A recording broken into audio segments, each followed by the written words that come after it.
Billionaire Elon Musk is a restless entrepreneur. At 12, he did his first business deal, selling the code for a video game. At 32, he made around $180 million when PayPal was sold to eBay, before investing almost all of this in electric car maker Tesla and rocket producer SpaceX.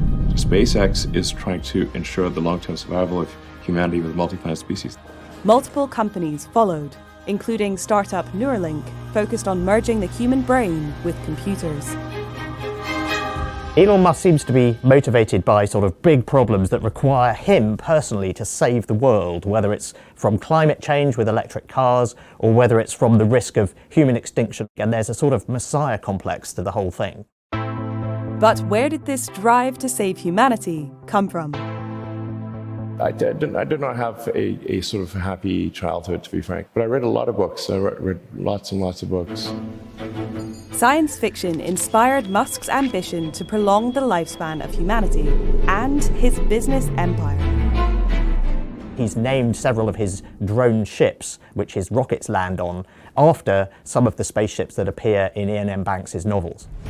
Musk was at university in the 1990s, when there was a huge surge of interest in existential risk. That was quite a formative influence, it would seem, on Elon Musk. Human civilization could come to an end for external reasons like a giant meteor or supervolcanoes. This concern with existential risk kind of joins up with Elon Musk's messiah complex, because by definition an existential risk is a big problem that needs to be solved. So how do Musk's achievements measure up to his ambitions? Tesla's impact on the car industry is really astonishing. Electric cars had a reputation for being, rather rubbish, slow, they didn't look cool. They started off by making a very, very fast sports car, the Roadster, which can out-accelerate a Ferrari or a Lamborghini or a Maserati, and suddenly that was a car people wanted to drive. Successively, they've made more high-volume and less expensive cars. But the road to ramping up production has been rocky. People have declared Tesla, about to go bust many, many times. Even if Tesla went bust tomorrow, it's very clear that it has accelerated the transition to electric vehicles. By 2040, it's estimated there will be more than 700 million passenger electric vehicles on the road. And about 3/4 of all new car sales will be fully electric. A big step in the right direction for Musk's efforts to help save the environment. 3, 2, 1, 0. But what about Musk's desire to save humanity from extinction by seeking out a brave new world? I would be happy if humanity has a self-sustaining city on Mars, because then the probable lifespan of humanity is much greater. He sounded completely mad when he started talking about this 20 years ago, but he's slowly getting closer and closer to his goal. After he invested around $100 million in space exploration company SpaceX, the first 3 orbit attempts failed.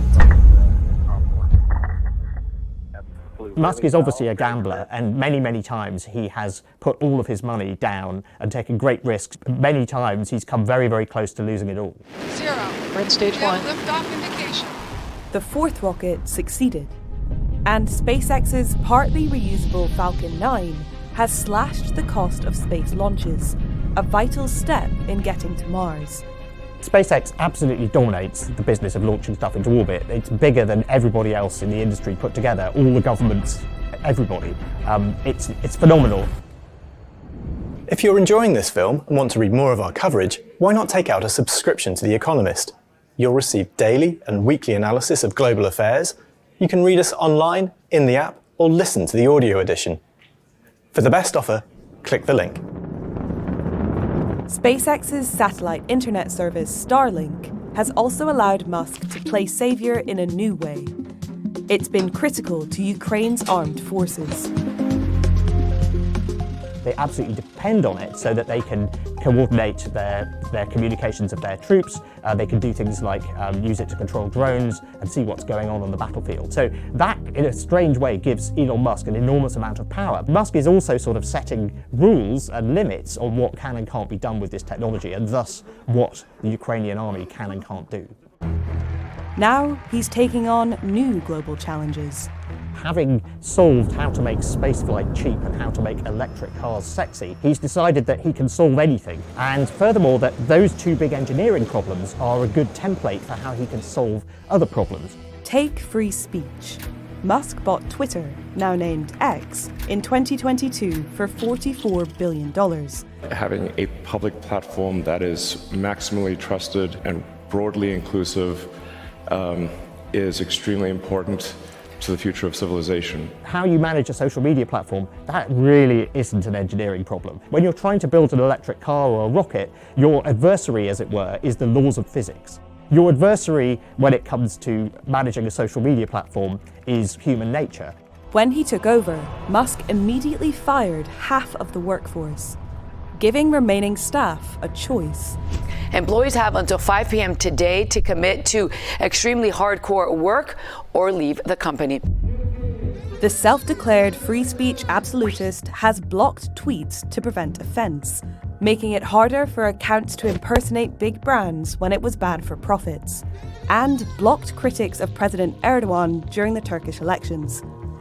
He's had a sort of crash course in the history and the philosophy of free speech. Users voted for him to step down as CEO in December 2022, and he has now done so. But he still owns and controls the company. He can boost one candidate over another, decide who gets blocked, decide who gets allowed to use Twitter, and that's really control of a giant political megaphone.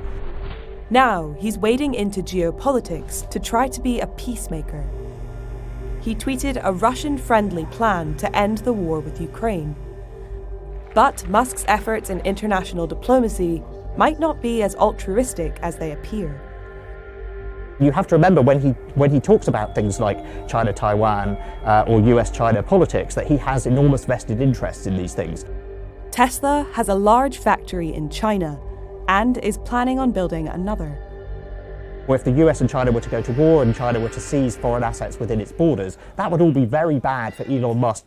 Elon Musk has done very well out of his mission to save humanity.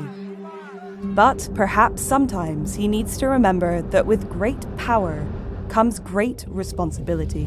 I don't think there's any doubt that Elon Musk is a figure of great, world historical importance. He's changed the trajectory of the car industry and of spaceflight, and he may yet change the trajectory of other things too. On the other hand, Elon Musk is one of these people who seems to wield an enormous amount of power and is extremely unpredictable. He changes his mind about things very often. That has serious consequences.